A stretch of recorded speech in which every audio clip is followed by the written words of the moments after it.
हमारे देश की धरती बुद्ध की धरती है। आज हम जो भी त्योहार मनाते हैं उसका सीधा संबंध बुद्ध के साथ है। जय भीम, नमो बुद्धाय। आज हम बात करेंगे हिंदू के त्योहारों के बारे में। शुरुआत करेंगे हम गुड़ी पड़वा से।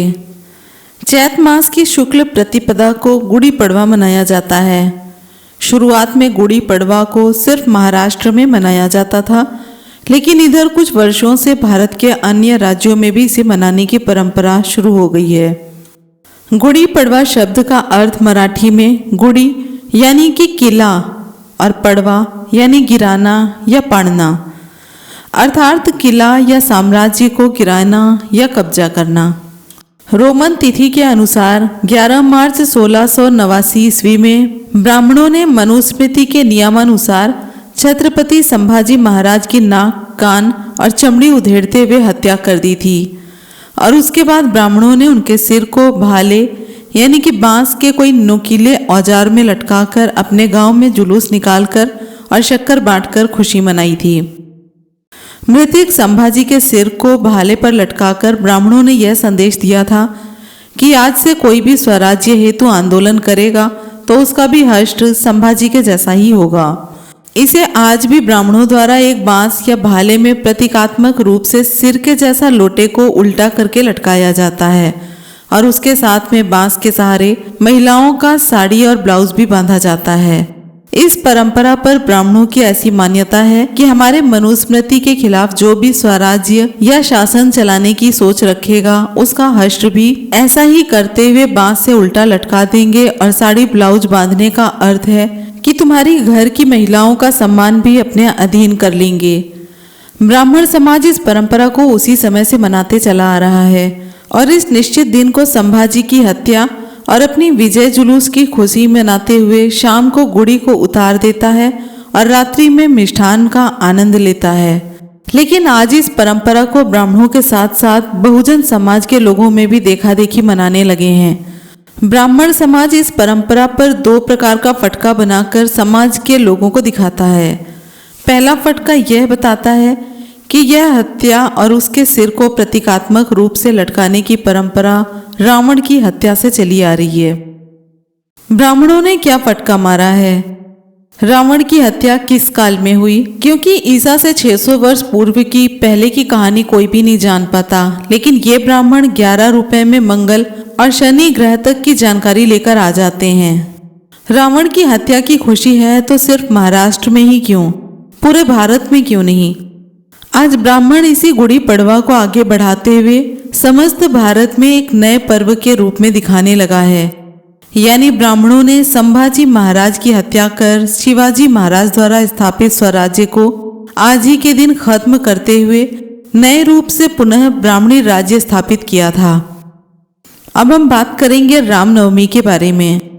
भारत भी विचित्र भावनाओं से भरे हुए लोगों का एक देश है, जिस देश में धर्मानुगत सर्वोच्च जाति का व्यक्ति जो इस समाज के संस्थापक की भूमिका में रह रहा है और जिस समाज में अधिकांश लोग इस बात को स्वीकार करते हैं कि रामायण, गीता, महाभारत एक काव्य ग्रंथ हैं, यानी कि यह एक काल्पनिक ग्रंथ हैं। फिर इन काव्य ग्रंथों के पात्रों का जन्मदिन मनाने की परंपरा की शुरुआत कैसे करवा दी? सबसे ज्यादा आश्चर्य तो तब होता है जब भारत में प्रमाणित इतिहास जो 850 ईस्वी से पूर्व था, जिनके सभी सम्राटों को सत्यापित किया जा चुका है व जिनका अवशेष भरा पड़ा है और जिनको पुरातात्विक ज्ञाता भी प्रमाणित कर चुके हैं, उस काल में रह रहे सम्राटों का जन्म कहाँ हुआ ये आज तक किसी भी श्रुति ज्ञाता या पुरातत्ववेत्ता को मालूम नहीं है। लेकिन ये वैदिक श्रुति ज्ञाता न जाने किस ज्ञान विज्ञान के द्वारा अपने काल्पनिक या प्रमाणित जो भी हों उस कहानी के पात्रों की जन्मतिथि को मालूम कर उनका जन्मदिन मनाते चले आ रहे हैं। भारत के श्रुत ज्ञानी किस कार्बन डेटिंग के द्वारा काव्य ग्रंथ के पात्रों की जन्मतिथि निकाल लिए और फिर भारत के बहुजनों की भावनाओं को बांधने हेतु एक बांस का फटका भी बना दिया, जिसे लोग आज अपने ज्ञान रूपी आंखों से भी नहीं देख पा रहे हैं और प्रत्येक वर्ष उस बांस के फटके को जमीन पर पीट पीट कर खुश हो रहे हैं। रामनवमी यानी कि इसी रामनवमी के दिन लगभग पूरे भारत के अधिकांश भागों में एक बांस में किसी काल्पनिक आलंबन का फोटो लगाते हुए एक झंडा पताका लगाने की परंपरा है। इस पर ऐसी मान्यता है कि इस झंडे में बने फोटो से घर की रक्षा होती है।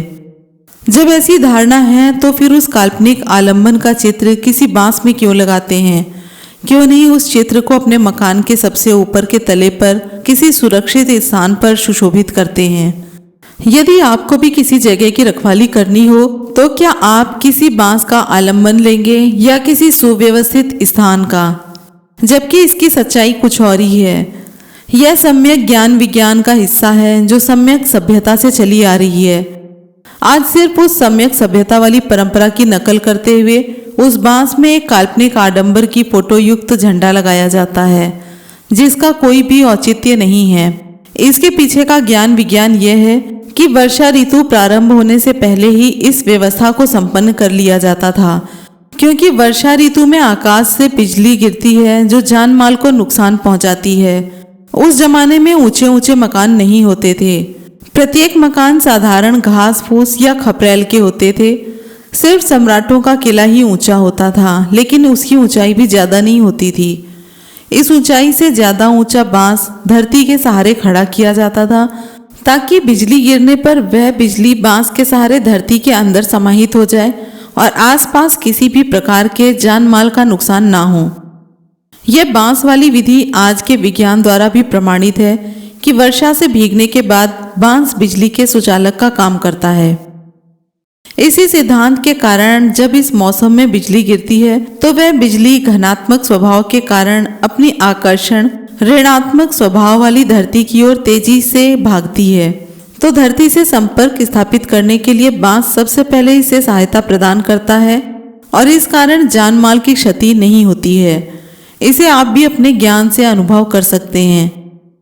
बिजली हमेशा ऊंचे पेड़, ऊंची अट्टालिकाओं, ऊंचे खंभर पर ही ज्यादा क्यों गिरती है? क्योंकि बिजली को सबसे पहले जो भी ऋणात्मक स्थान में पहुंचाने में मदद करेगा उसी के सहारे सबसे पहले वह अपनी ऊर्जा को धरती में समाहित करेगी, अन्यथा अपनी ऊर्जा से जान माल को नुकसान पहुंचाएगी।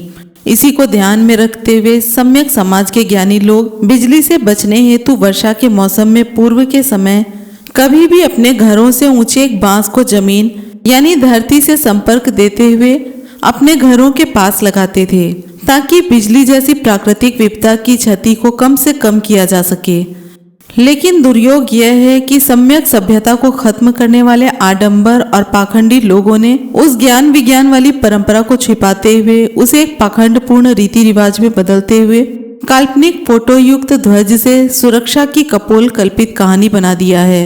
आगे इस परंपरा के संस्थापक परिवार के उत्तराधिकारियों ने ज्ञान के अभाव में इसे एक फटका समझकर उस बिजली के घनात्मक स्वभाव को पृथ्वी के ऋणात्मक स्वभाव में बदलने वाली प्रक्रिया को नहीं जानते हुए अपने भक्तों में कर्मकांड का प्रचार करते हुए उनके ऊंचे ऊंचे भवनों के ऊपर भी पताका युक्त बांस लगवाने लगे।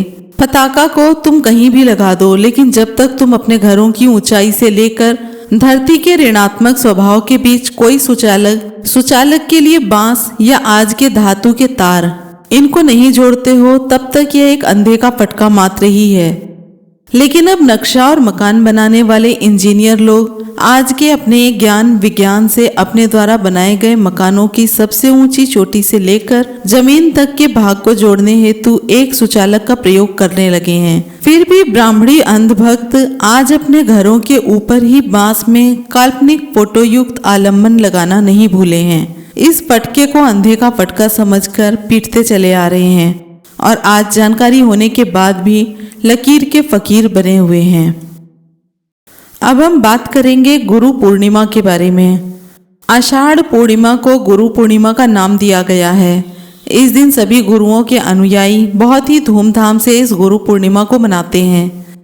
लेकिन सर्वप्रथम यह दिन किस गुरु के प्रामाणिक जन्म या ज्ञान प्राप्ति से संबंधित है, इस पर सभी मौन धारण कर लेते हैं। हाँ, एक बात की कथा जरूर प्रचलित है कि यह दिन महाभारत के रचयिता व्यास जी का जन्मदिन है। वे संस्कृत के प्रकांड विद्वान थे और उन्होंने ही वेद की रचना की, इसलिए उन्हें वेद व्यास भी कहा जाता है। इनके जन्म और वेद की रचना का काल का कोई भी साक्ष्य नहीं है। इस संस्कृति लिपि का मिलना और इस वेद का लिखित प्रमाण मिलना, दोनों में सामंजस्य नहीं है।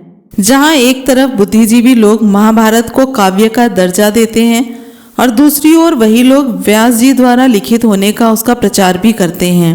दूसरी बात कि आज की संस्कृत जैसी भाषा का कोई भी पुरातात्विक अवशेष और शिलाओं का नामो निशान ईस्वी सन तक नहीं है, लेकिन फिर भी व्यास जी अत्यंत प्राचीन काल में इस लिपि में वेदों की रचना भी कर दिए। इसीलिए तथागत बुद्ध ने कहा है, तर्क करो, तर्क से सभी सवालों के जवाब मिल जाएंगे। अब हम बात करेंगे रक्षाबंधन की। रक्षाबंधन लोक पर्व की श्रेणी में आता है। इस परंपरा में यह प्रचलित है कि एक भाई अपनी बहन से राखी बंधवाता है, तत्पश्चात वह भाई अपनी बहन को रक्षा करने का वचन देता है। लेकिन इतिहास में ऐसे कम ही भाई दिखे जो किसी भी विपत्ति में अपनी बहन की रक्षा करने आए हैं। वो महिला चाहे जोधाबाई हो या फिर लक्ष्मीबाई। सही अर्थों में यह परंपरा भारत और नेपाल के अंदर तथाकथित शासक वर्ग और ब्राह्मणी वर्ग के लोग मनाते हैं, जिसका संबंध ब्राह्मणों द्वारा क्षत्रियों के हाथों में रक्षा सूत्र बांधते हुए अपनी सुरक्षा का वादा लेने से है। ब्राह्मणों ने इस परंपरा की शुरुआत भारत के मूल बहुजनों के प्रतापी राजा बलि को छलकर तथा उनके हाथ में एक काल्पनिक धागा बांधते हुए की थी, जिसको बाद में ब्राह्मणों ने रक्षा सूत्र का नाम देते हुए अपनी सुरक्षा का वादा लिया था। इस रक्षा सूत्र को ब्राह्मण द्वारा बांधते समय संस्कृत भाषा का एक वाक्य इस प्रकार उच्चारित किया जाता है, येन बद्धो बलि राजा दानवेंद्र महाबलः तेन त्वामी प्रतिबध्नामि रक्षले माचल माचल। इसका हिंदी में अनुवाद है, जिस रक्षा सूत्र से महान शक्तिशाली दानवेंद्र राजा बलि को बांधा था, उसी रक्षा सूत्र से मैं तुमको बांधता हूँ। तुम मेरी रक्षा करना, कभी भागना नहीं, विचलित नहीं होना। अब आप समझ गए होंगे जिस प्रकार उस समय ब्राह्मण लोग छल पूर्वक राजा बलि को बांधकर अपनी रक्षा का वचन लिए थे और उसी वचन से ब्राह्मणों ने राजा बलि का सारा राजपाट, यहाँ तक कि उनके प्राणों की आहुति भी ले ली थी, उसी प्रकार आज भी ब्राह्मण लोग उस परंपरा को बचाए हुए हैं। आज राजा तो नहीं है, लेकिन उस प्रकार सभी संपन्न और सक्षम लोगों को रक्षा सूत्र बांधते हुए ब्राह्मण उनसे अपनी रक्षा का वचन लेते हैं। अब बारी आती है कृष्ण जन्माष्टमी की। भाद्र महीने में कृष्ण पक्ष की अष्टमी को लोग कृष्ण जी का जन्मदिन मनाते हैं। लोगों की मान्यता है कि कृष्ण जी का जन्म पांचांग बनने से पूर्व इसी दिन हुआ था, और जब जन्म पांचांग बना तो उस जन्मदिन को भादो अष्टमी का नाम दिया गया। यहाँ ये बात बतानी जरूरी है कि भारत का शक संवत पंचांग का गणना काल आज से 1939 वर्ष पूर्व और विक्रम संवत पंचांग की गणना का काल 2074 वर्ष पूर्व है।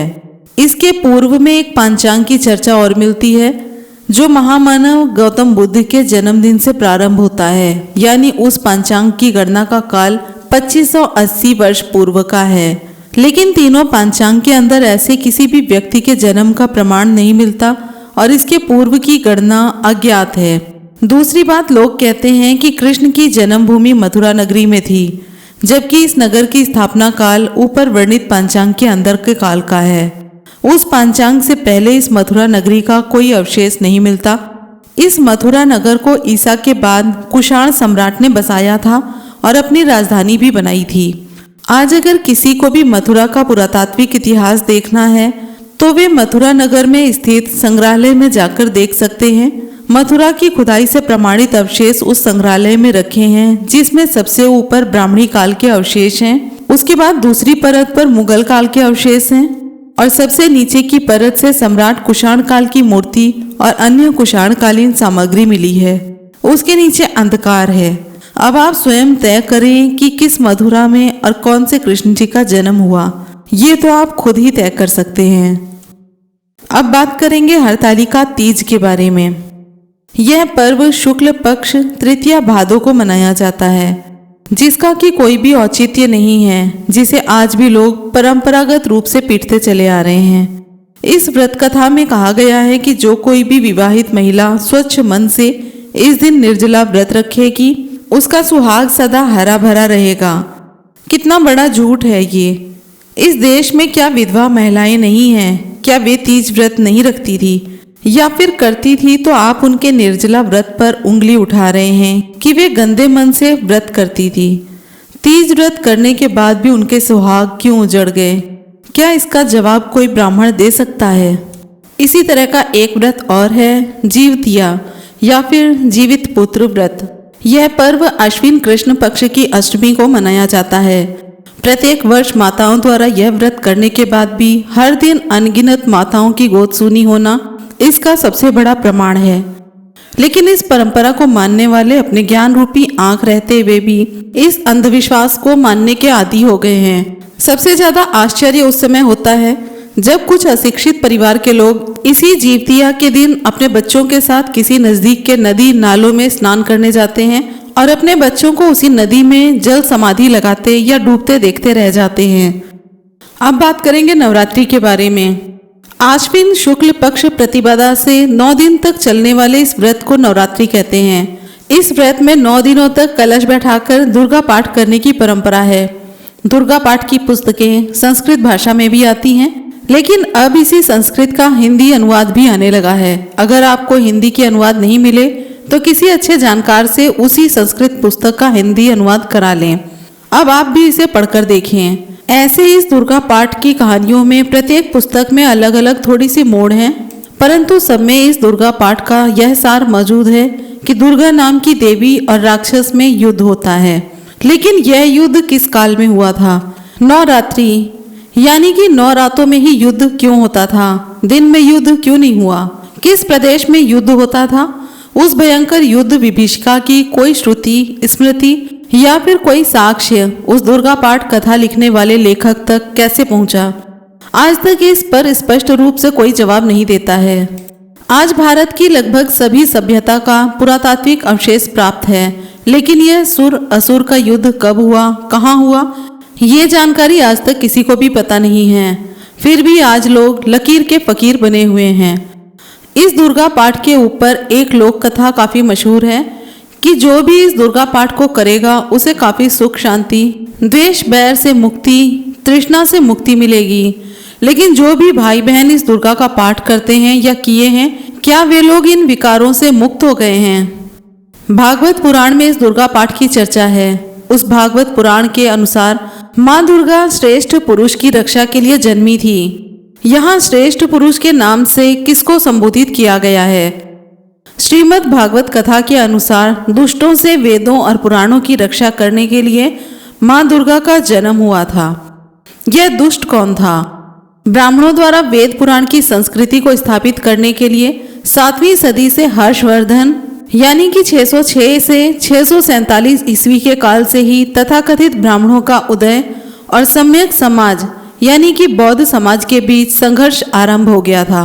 कालांतर में यह बढ़ता गया। दूसरी बार भारतीय ब्राह्मणी समाज ने इस्लामी समाज और तीसरी बार इस ब्राह्मणी समाज से ईसाइयत वालों का सामना हुआ। अब आप तय करें कि दुर्गा नाम की देवी जी इन सबों से कब लड़ी। ब्राह्मणी ग्रंथों के अनुसार माँ दुर्गा देवी आदि शक्ति से पूरे विश्व का संचालन होता था। जब दुर्गा देवी से पूरे विश्व का संचालन होता था तो इनके अनुयायी सिर्फ भारत में ही क्यों मिलते हैं? इनकी शेर वाली मूर्ति भी सिर्फ भारत में ही क्यों मिलती है? क्यों भारत के अलावा किसी दूसरे देश के लोग इनकी महिमा नहीं समझ पाए, अथवा इनकी सच्ची महिमा समझ गए, इनको स्वीकार नहीं किए? देवी जी अपनी महिला प्रजाति की कन्याओं के ऊपर हो रहे अत्याचार को आज तक रोकने हेतु कोई युद्ध नहीं कर पाई हैं। कई धर्माचार्यों के आश्रम में हो रहे महिला व्यभिचार को रोकने की कोई सोच नहीं बना पाई हैं। कन्या पूजन करवाती हैं, लेकिन कन्या भ्रूण हत्या पर तो कोई भी युद्ध चर्चा ही नहीं है। आखिर ऐसा क्यों? इस परंपरा की कोई सच्चाई नहीं है, फिर भी इसको फटका बनाकर इसके हर अनुयायी लोग जमीन पर पीटते हुए आज भी लकीर के फकीर बने जा रहे हैं। अब बात करेंगे विजयादशमी के बारे में। क्या है ये विजयादशमी? विजयादशमी पर एक लोक कथा प्रचारित है कि अयोध्या के राजा राम ने लंकापति रावण को इसी दिन मारकर अपनी पत्नी सीता को मुक्त कराया। प्रश्न है कि कौन राम और कौन रावण? प्रमाण कहता है कि अगर किसी राजा का अपना राज्य होगा तो उस राज्य की अपनी मुद्रा होगी, उस राज्य की अपनी सीमा होगी, उस राज्य की अपनी लिपि होगी और साथ ही उस राज्य के राजा का भव्य महल होगा। लेकिन आज तक राजा राम और लंकापति रावण के राज्य की कोई मुद्रा प्राप्त नहीं हुई है। किसी के राज्य की कोई सीमा नहीं मिली है। किसी का भव्य महल या विशाल नगर के प्रमाण आज तक नहीं मिला। आज तक राम या रावण के समय की कोई लिपि या भाषा की सील मोहर प्राप्त नहीं हुई है। फिर ये कैसी भव्यता, कैसी सत्यता, कैसी प्रामाणिकता है। दूसरी ओर एक लोक कथा और प्रचलित है कि इसी दिन माँ दुर्गा ने महिषासुर की हत्या पर विजय प्राप्त की थी। यह दुर्गा और महिषासुर का युद्ध कब का है, क्या किसी ने यह जानने की कोशिश की है? विश्व में कभी भी कोई घटना दुर्घटना होती है तो उसका पुरातात्विक साक्ष्य मिल जाता है। यहाँ तक कि डायनासोर और मानव जाति की उत्पत्ति से लेकर आज तक के सभी साक्ष्य उपलब्ध हैं। लेकिन यह कैसी युद्ध विभीषिका से एक जुड़ी घटना है कि आज तक इसकी जानकारी या फिर कोई साक्ष्य मिल ही नहीं रहे हैं। भारत की सिंधु घाटी सभ्यता, मौर्यकालीन सभ्यता, गुप्तकालीन सभ्यता सभी का प्रमाण मिल जाता है। फिर यह दुर्गा और महिषासुर कालीन सभ्यता कब की है? वैसे यहाँ पर बता देना उचित होगा कि महिषासुर के दो अर्थ होते हैं। प्रथम, महिष का अर्थ रानी होता है, यानी कि महिषा का अर्थ राजा होगा, और दूसरा महिषी का अर्थ भैंसा होता है। महिषासुर यानी भैंस का मालिक, चरवाहा या फिर पशुपालक। अब राजा या पशुपालक से किसी को क्या दुश्मनी हो सकती है? हाँ, दुश्मनी थी, और वह दुश्मनी थी वह काल्पनिकता भरी मनुवादी बातों को मनवाने की। भारत में पहले दो ही मुख्य समाज थे। पहला था क्षत्रिय, जो कि खेती का कार्य करता था, और दूसरा समाज था महिषासुर, यानी कि पशुपालक समाज। काल्पनिक परंपरा को स्थापित करने के लिए इन्हीं दो समाजों के प्रतिष्ठित सम्राटों के युद्धों को दर्शाया जाता है। राजा बलि, राजा हिरण्यकश्यप, राजा महिषासुर इन्हीं वर्गों के पूर्वज थे।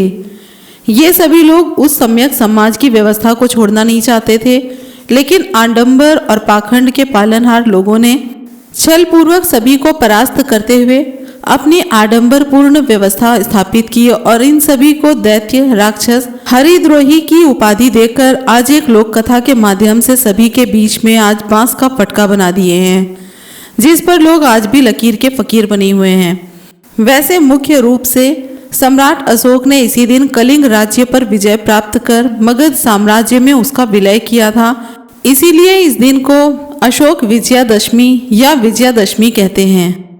करवा चौथ, यह पर्व भी हरतालिका तीज की भावना से ओतप्रोत होते हुए आश्विन कृष्ण पक्ष की चतुर्दशी को मनाया जाता है।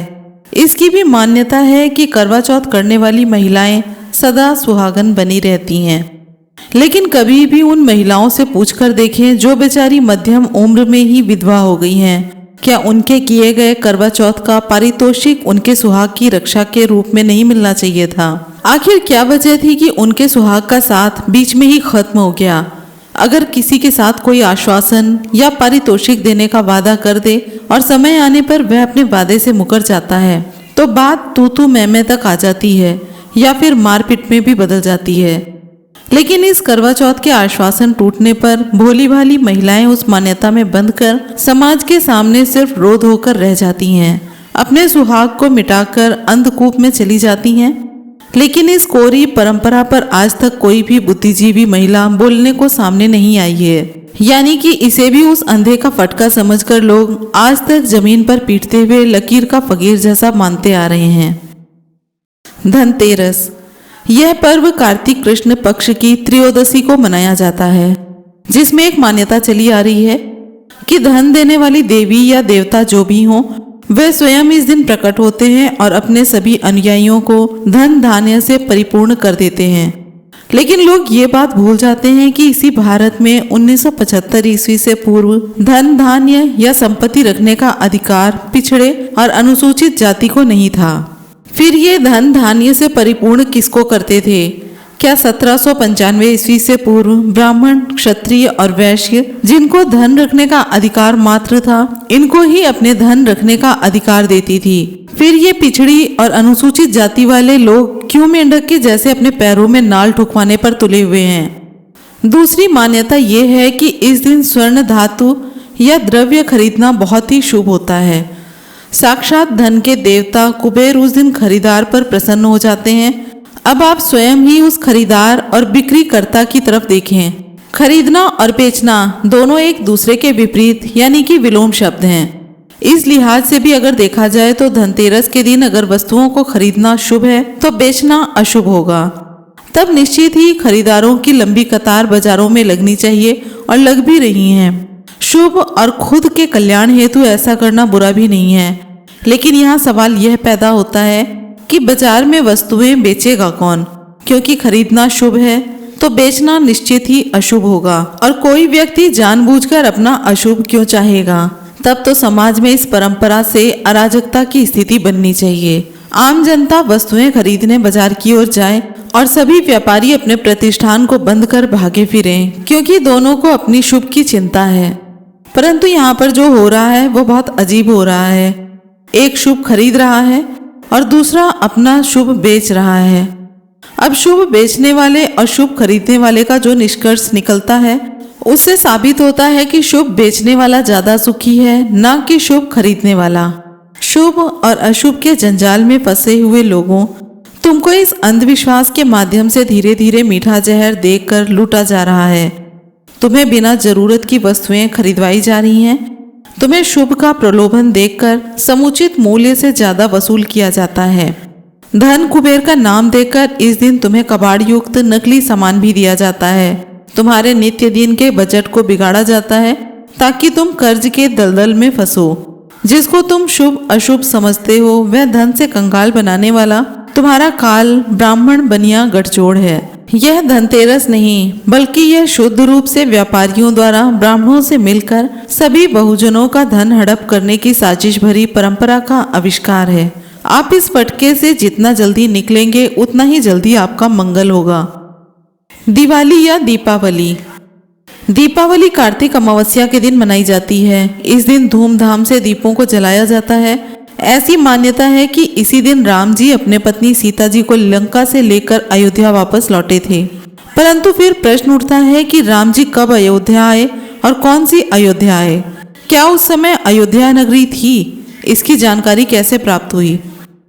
कारण यह है कि भारत का अधिकांश लिखित इतिहास मुस्लिम शासकों के आगमन से शुरू होता है। उसके पहले का इतिहास क्या था, कैसा था, सब जमीन के अंदर दबा है। जैसे जैसे जमीन की खुदाई होती है वैसे वैसे पूर्व की सभ्यता और संस्कृति के साक्ष्य मिलते जाते हैं। आप इसके लिए अंग्रेजों को धन्यवाद दीजिए जिन्होंने भारत का इतिहास राजपूत और मुगल काल से पूर्व पाल वंश से लेकर हर्यक वंश यानी कि 6ठी शताब्दी ईसा पूर्व तक संपूर्ण भाषा संस्कृति के साथ खोज निकाला और उसके पूर्व की सभ्यता सिंधु घाटी की सभ्यता को भी सामने लाए, लेकिन अनाम व्यक्ति और भाषा के साथ। फिर ये राम वाली कहानी कब की है? अगर अंग्रेज भारत के शासक बनकर कुछ दिन और रुक जाते तो उस सिंधु सभ्यता की भी पूरी जानकारी प्राप्त कर देते। उस काम को आजादी के बाद भारत की ब्राह्मणी सरकार ने अपनी ब्राह्मणी व्यवस्था को नंगा होने के डर से रुकवा दिया। आज भी ये दावे के साथ कहा जा सकता है कि यदि भारत सरकार हर्यक वंश से पूर्व सिंधु घाटी की सभ्यता का पुनः उत्खनन कराए और उस सभ्यता की पुरातात्विक जांच करवाए तो निश्चित ही ब्राह्मणों की थोपी सभ्यता साफ अलग हो जाएगी। अब अयोध्या नगरी पर आते हैं। कौन सी अयोध्या नगरी की बात हो रही है? वर्तमान अयोध्या नगरी की तो बाबरी और राम मंदिर की लड़ाई में भारतीय पुरातात्विक सर्वेक्षण संस्था की देखरेख में खुदाई हुई थी, जिसकी पूरी रिपोर्ट केंद्र सरकार और सुप्रीम कोर्ट के पास सुरक्षित है। 1862-63 में अंग्रेज ए.ई. कनिंघम की रिपोर्ट को आप देख सकते हैं। इसी दिन बंगाल के लोग काली पूजा करते हैं। इसकी परंपरा क्या है? इससे कितने शोषितों की जिंदगी से काली मां हटी है? इस पर आज भी बंगाल के लोग जवाब नहीं दे पाते हैं। दूसरी ओर पश्चिमी भारत और मध्य भारत में इसी दिन लक्ष्मी गणेश पूजन का विधि विधान होता है। इस लक्ष्मी पूजन पर पूर्व से मान्यता चली आ रही है कि जो भी लक्ष्मी पूजन करेगा वह धन धान्य से परिपूर्ण हो जाएगा। लेकिन भारत जैसे देश में लक्ष्मी पूजन होने के बाद भी 20% लोग 2 वक्त के भोजन से वंचित हैं और 30% लोग अपने 2 वक्त के समुचित भोजन के लिए जूझते हैं। शेष में बचे 30% लोग आज धूमधाम से लक्ष्मी पूजन करने के बाद भी अपने परिवार को समुचित शिक्षा और स्वास्थ्य देने के लिए जूझते नजर आते हैं। भारत की यह सच्ची और कड़वी विडंबना है। फिर ये लक्ष्मी गणेश पूजा क्यों? ये तो धन्य कहिए उन अंग्रेजों का जिन्होंने बहुसंख्यक भारतवासियों के ऊपर संपत्ति रखने की सनातनी पाबंदी हटा दी। उसके पूर्व कभी भी लक्ष्मी जी नहीं बोली कि मैं बहुसंख्यकों के घर भी धन के रूप में रहूंगी। आज अगर अंग्रेजों द्वारा धन रखने का अधिकार नहीं मिला होता तो आजादी के बाद यह अधिकार बाबा साहेब के द्वारा निर्मित भारतीय संविधान में अनुमोदित नहीं होता, तो आप लोग एक और गणेश लक्ष्मी की पूजा करते रहते और दूसरी ओर अंधे की लकड़ी वाला फटका मारते हुए लकीर के फकीर बने रहते। दीपावली सही मायने में सम्यक सभ्यता का ईसा पूर्व 258 ईस्वी से चली आ रही रोशनी से परिपूर्ण त्योहार है। इसकी प्रामाणिकता यह है कि जब सम्राट अशोक ने बौद्ध मार्ग को अपनाया था तब उन्होंने 84,000 विहार, स्तूप और चैत्यों का निर्माण कराया था। उन सभी का निर्माण पूरा हो जाने पर कार्तिक अमावस्या को एक भव्य आयोजन द्वारा सभी स्तूपों, विहारों और चैत्यों में दीपमाला और पुष्पमाला द्वारा हर्षोल्लास के साथ शुभारंभ किया गया था, जिसे आज भी प्रत्येक घरों के आंगन के कोने में बने चैत्य, जो कि चैत्य आकार का निर्माण जिसे आज तुलसी चौरा भी कहते हैं, उस पर कार्तिक अमावस्या के दिन दीप प्रज्वलित करने की परंपरा है। बच्चों के साथ बड़े भी आज भी विहार या स्तूप नुमा घरौंदा बनाकर उस पर दीप प्रज्वलित करते हैं। इस परंपरा को दीपदानोत्सव भी कहते हैं। लेकिन आज के लोग लकीर के फकीर बनते हुए इतनी अच्छी पूर्व परंपरा को अंधे का फटका बना दिए हैं। छठ पूजा क्या है? यह पर्व कार्तिक षष्ठी को किया जाता है। मुख्यतः यह लोक परंपरा है, लेकिन इसकी चर्चा पुराणों और महाभारत पर्व में की गई है, जिसका वर्णन अविवाहित कुंती और सूर्य के मिलन से होने वाले बच्चे के रूप में मिलता है। इस पर विस्तार पूर्वक चर्चा करना काफी असभ्य साबित होगा। मूलतः प्रकृति की पूजा का कोई औचित्य नहीं बनता। प्रकृति में शक्ति होती है, लेकिन प्रकृति की शक्ति के सामने याचना प्रार्थना का कोई औचित्य नहीं होता। याचना व्यक्ति से की जाती है, लेकिन प्रकृति की शक्ति से याचना करें तो भी उतना ही लाभ और याचना न करें तो भी उतना ही लाभ मिलता है। जैसे सूर्य की शक्ति है, वह शक्ति अपनी प्रार्थना की वजह से नहीं है, वह कुदरत की शक्ति है। आप प्रार्थना करो तो भी उससे उतना ही लाभ मिलेगा और प्रार्थना नहीं करोगे तो भी सूर्य की शक्ति का लाभ मिलेगा। ऐसा न समझें कि सूर्य मेरी प्रार्थना से ही निकलता है, यह निरंतर चलने वाली प्रक्रिया है। उसी प्रकार से जल में धारा रूपी शक्ति है। आप उसका आदर करें, उसके मार्ग पर चलें तो लाभ होगा। लेकिन यदि आप उस जल की धारा में खड़े होकर प्रार्थना करें कि हे जल देवता मेरे प्राण बचा लो, तो ऐसा नहीं होगा। जल की धारा वाली शक्ति आपके न तैरने की वजह से आपको बहा ले जाएगी, यानी आपकी जान चली जाएगी। उसी प्रकार से पृथ्वी में गुरुत्वाकर्षण की शक्ति है, यह भी आपकी प्रार्थना से नहीं है। यह शक्ति पृथ्वी की जन्मजात शक्ति है। पृथ्वी की इसी शक्ति से सब लोग चल पाते हैं, लेकिन इस शक्ति के बताए अनुसार मार्ग पर नहीं चलेंगे, यानी आदर नहीं करेंगे, तो आप इसी गुरुत्वाकर्षण की शक्ति की वजह से गड्ढे में भी गिर जाएंगे। यह भी गुरुत्वाकर्षण की ही देन है, यानी सही रूप से प्रकृति की पूजा और प्रार्थना का कोई औचित्य नहीं है, बल्कि प्रकृति के बताए मार्ग पर चलना ही धर्म है। अब बात करेंगे सरस्वती पूजा की। माघ शुक्ल पक्ष की पंचमी को सरस्वती की पूजा की जाती है। लोगों में मान्यता है कि इसी दिन विद्या देने वाली देवी सरस्वती जी का जन्म हुआ था और वे लोगों को विद्या देती हैं। लेकिन आज तक यह बात कोई भी नहीं बता पाया कि सरस्वती नाम की महिला ने कब और किसको विद्या दी। आज जब भी सरस्वती की पूजा होती है तो उनके हाथों में एक पुस्तक होती है। क्या आप लोगों को मालूम है कि कागज का प्रचलन सर्वप्रथम चीन में द्वितीय तृतीय शताब्दी में हुआ था। संभवतः भारत में 7वीं सदी में कागज का प्रचलन आरंभ हुआ। ह्वेनसांग ने भारत में कागज की चर्चा की है, परंतु कागज का प्राचीनतम उल्लेख धार नगरी के राजा भोज का है, तो निश्चित ही पुस्तक का निर्माण उसके बाद हुआ होगा। फिर सरस्वती जी के हाथ में पुस्तक होने का कोई औचित्य नहीं बनता, या अगर बनता है तो वह पुस्तक जरूर ही 11वीं सदी के बाद की छपी होगी। दूसरी बात यह है कि अगर सरस्वती ने सर्वप्रथम विद्या दी तो वो कौन सी लिपि भाषा में दी थी। सर्वप्रथम ज्ञान प्राप्त करने वाले व्यक्ति का नाम क्या था। इन्होंने कौन कौन से विद्यापीठ की स्थापना की थी। आज तक सिंधु लिपि को भी कोई जान क्यों नहीं पाया? भारत की प्राप्त लिपि पाली और प्राकृत को भी सरस्वती के अनुयायी क्यों नहीं पढ़ पाए? उस लिपि को भी अंत में अंग्रेजों ने ही पढ़ा। भारत के हर विद्यालय में आज सरस्वती की तस्वीरें मिलती हैं, लेकिन भारत के अंदर 850 ईस्वी से पूर्व के जितने भी शिक्षण संस्थान का आज पता चल रहा है और उनकी खुदाई हो रही है, उनमें से कहीं से भी सरस्वती की मूर्ति क्यों नहीं मिलती है?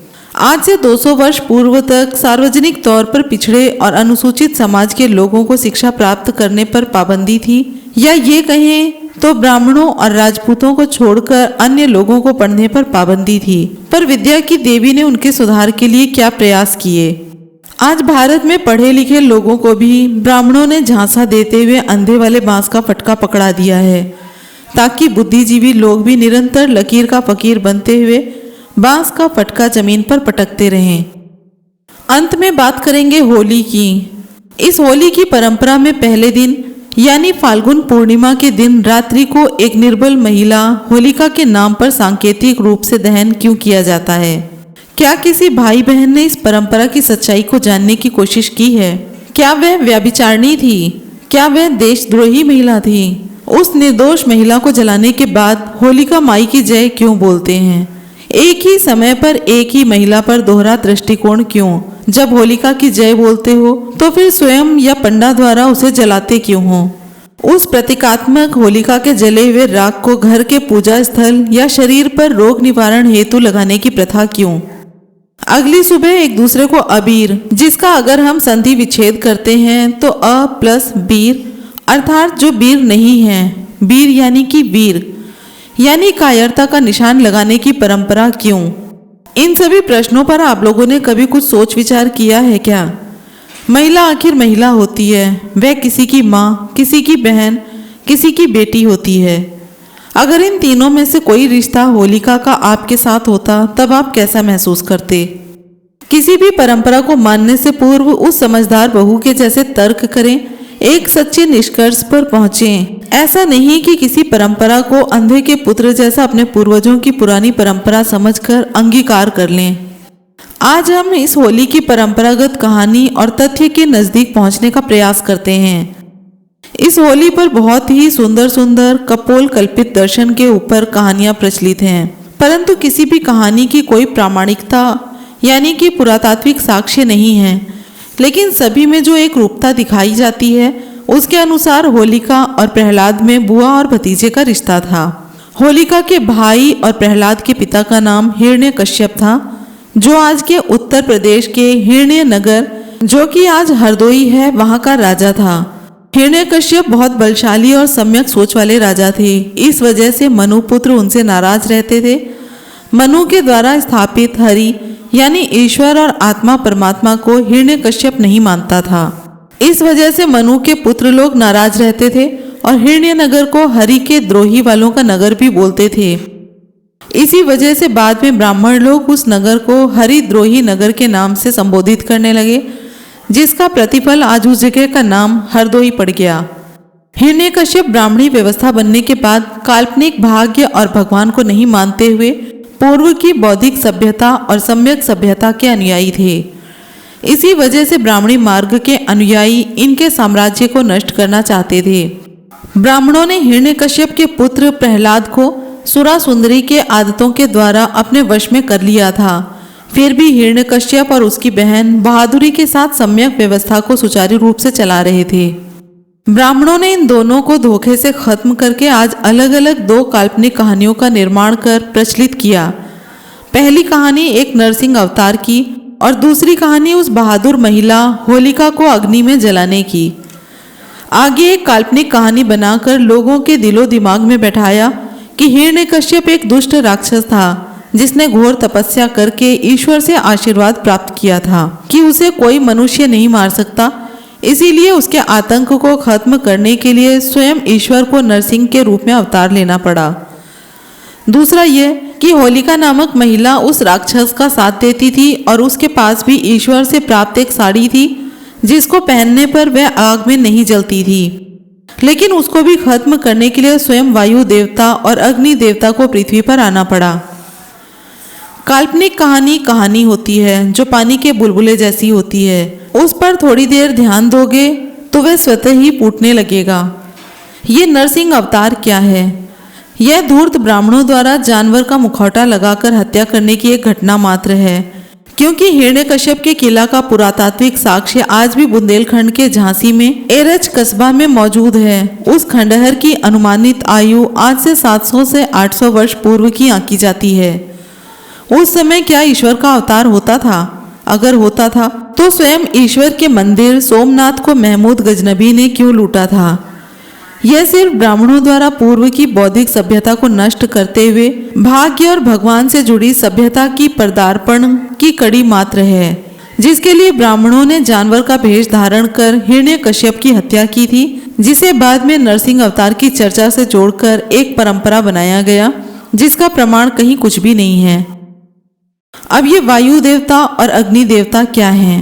उस बहादुर महिला होलिका को धोखे से खंबे से बांधकर व्यभिचार करते हुए अग्नि के हवाले कर दिया और नाम दिया कि होलिका ने ईश्वर के वरदान स्वरूप जो साड़ी पहनी थी वह हवा में उड़कर प्रहलाद के ऊपर चली गई, जिसकी वजह से प्रहलाद बच गया और होलिका जल गई। अब इस ब्राह्मणी कहानी में ध्यान देने की बात यह है कि जब हिरण्यकश्यप और होलिका ईश्वर को मानते ही नहीं थे, तो फिर उस ईश्वर से हिरण्यकश्यप को अमरत्व का और होलिका को अग्निरोधी यानी फायर प्रूफ महिला का आशीर्वाद कैसे मिला? उस होलिका के पास ईश्वर द्वारा प्रदत्त साड़ी कैसे आई?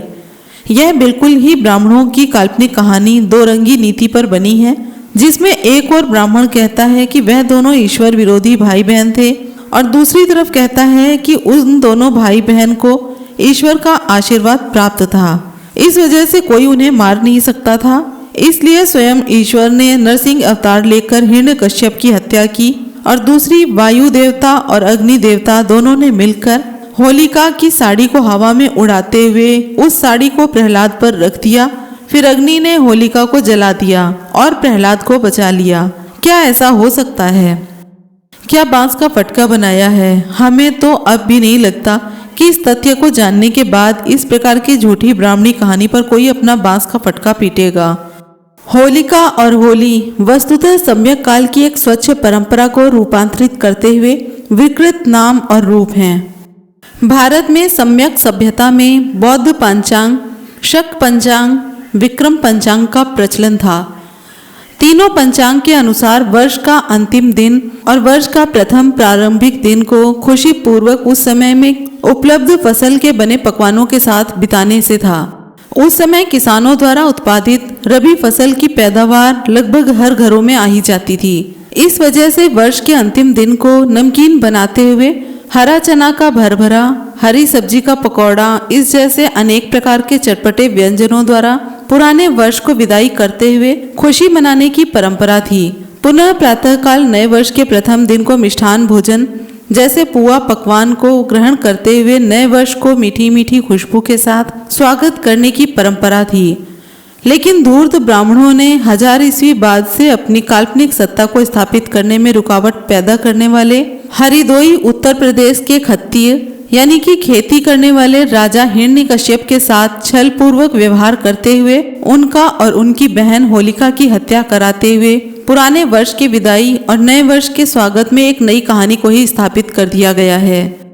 आज इस परंपरा को लोग अबीर यानी कि गुलाल के नाम से भी जानते हैं, परंतु आप सभी को बता दिया जाता है कि अबीर जैसे शब्दों का प्रचलन भारत में मुगल के आने के बाद हुआ है, क्योंकि यह अबीर शब्द फारसी का है। वस्तुतः यह पुराने वर्ष की विदाई और नए वर्ष को स्वागत करने का दिन है। आज जरूरत है तो सिर्फ आने वाली पीढ़ी को इन सभी बातों से अवगत कराने की कि यह होली की बधाई ना होकर पुराने वर्ष की विदाई और नए वर्ष के स्वागत का दिन है। साथ ही कृषि प्रधान देश में रबी फसल के घर पर आगमन का हर्षोल्लास का दिन है। लेकिन इन दोनों दिन के उल्लास में साजिश के तहत ब्राह्मणों ने सम्यक सम्राट हिरण्यकश्यप की हत्या करते हुए उस पुरानी परंपरा में एक नई विकृति भरते हुए होलिका दहन और उस होलिका दहन को कायरों की भांति देखने के लिए कायरों का निशान अबीर लगाकर सबको मूर्ख बनाया है।